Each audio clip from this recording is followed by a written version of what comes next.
جب میں نے مرزا قادیانی کذاب کی وہ غلیظ کتابیں پڑھنی شروع کی، آپ یقین جانیے اس کذاب نے کہیں اللہ پاک کی شان میں گستاخیاں کی، کہیں انبیاء علیہ السلام کو معاذ اللہ گالیاں دیں، کہیں صحابہ کرام کے بارے میں بکواسات کی، کہیں امہات المومنین کی شان میں بکواسات کی، کہیں قرآن پاک کے اندر تحریفات کے طوفان کھڑے کیے، کہیں احادیث رسول کو ٹکڑے ٹکڑے کرنے کی معاذ اللہ ناپاک کوششیں کی۔ یہ میرے رب کا مجھ پہ خاص فضل ہوا، خاص کرم ہوا۔ میں جیسے جیسے مرزا قادیانی کذاب کی غلیظ کتابیں پڑھتا چلا گیا ویسے ویسے اس کذاب سے میری محبت کے، میری چاہت کے، میرے ادب کے تمام بخیے ادھرتے گئے اور آخر ایک دن کچے دھاگے کی طرح بالکل ٹوٹ گئے، اور میں نے مرزا کذاب پہ کروڑ لعنتیں بیچ لی اور سچے دین اسلام کو قبول کر لیا۔ سامعین محترم، میں سمجھتا ہوں کہ میرے قبول اسلام کے حوالے سے در حقیقت جو بیس تھی، جو بنیاد تھی، میرے بچپن کے زمانے میں دیکھا ہوا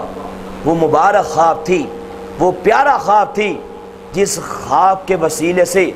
جس خواب کی بدولت میرے پیارے رب نے میری آنکھیں کھول دیں اور دودھ کا دودھ، پانی کا پانی سامنے آ گیا۔ آپ احباب کے ایمان کی تقویت کے لیے اس خواب کو بیان کرنا چاہتا ہوں۔ سامعین محترم، یہ اس دور کی بات ہے جب میں 8ویں کلاس کا طالب علم تھا۔ میں ایک بار سویا، میرے مقدر جاگ اٹھے، میں نے خواب میں دیکھا کہ حبیب کبریا حضرت محمد مصطفیٰ صلی اللہ علیہ وسلم اپنے صحابہ کرام کے ہمراہ ہمارے محلے میں تشریف لاتے ہیں۔ میں دیکھتا ہوں کہ میرے کریم آقا نے اپنے مبارک ہاتھوں میں ایک پھلوں کا تھال پکڑا ہوتا ہے جس میں بہت سے پھل ہوتے ہیں۔ میرے کریم آقا پھل تقسیم فرما رہے ہیں۔ پھر میں دیکھتا ہوں کہ میرے کریم آقا جب پھل تقسیم فرماتے ہماری گلی میں تشریف لاتے ہیں تو میرے کریم آقا ایک قادیانیوں کے مکان سے پچھلے مکان کے پاس رک جاتے ہیں، آگے تشریف نہیں لاتے، ان کے گھر میں نہیں جاتے، مرزائیوں کو پھل نہیں دیتے۔ اب میں گھر کے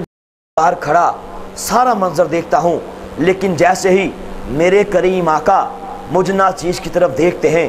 الحمدللہ آپ تبسم فرما دیتے ہیں، آپ مسکرا دیتے ہیں، اس کے بعد میری آنکھ کھل جاتی ہے۔ آنکھ کھلنے کے بعد اس سے کچھ عرصے کے بعد جب میں باقاعدہ تحقیقات کرتا ہوں، باقاعدہ مرزائیت کو پڑھتا ہوں، مرزا قادیانی کذاب کی غلیظ کتابیں پڑھتا ہوں،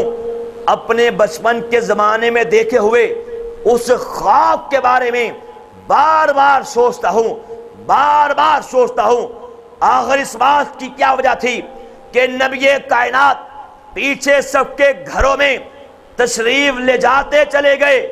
سب کے گھروں میں تشریف لے جاتے چلے گئے، لیکن جب آگے ایک قادیانیوں کا مکان آیا تو میرے کریم آقا نے قادیانیوں کا بائیکاٹ کیوں کر دیا؟ میرے کریم آقا آگے تشریف کیوں نہ لائے؟ قادیانیوں کے گھر میں کیوں نہ گئے؟ اسی ایک نقطے پہ جب غور کرتا ہوں، جب فکر کرتا ہوں تو یقین جانیے گا یہی بات سمجھ آتی ہے، چونکہ قادیانیت اس کائنات کے بدترین غلیظ ترین کفر کا نام ہے۔ کہہ دیجئے بے شک قادیانیت گندگی کا نام ہے، قادیانیت ارتداد کا نام ہے، شیطنت کا نام ہے، ضلالت کا نام ہے، کائنات کی سب سے بڑی گندگی کا نام ہے۔ اور خدا کی قسم انبیاء کبھی بھی ایسی گندی جگہوں کے پاس جا کے ان کی حوصلہ افزائی نہیں فرمایا کرتے۔ اس لیے نبی پاک صلی اللہ علیہ وسلم آج مرزائیوں کے گھر میں نہیں گئے، مرزائیوں کا بائیکاٹ کیا،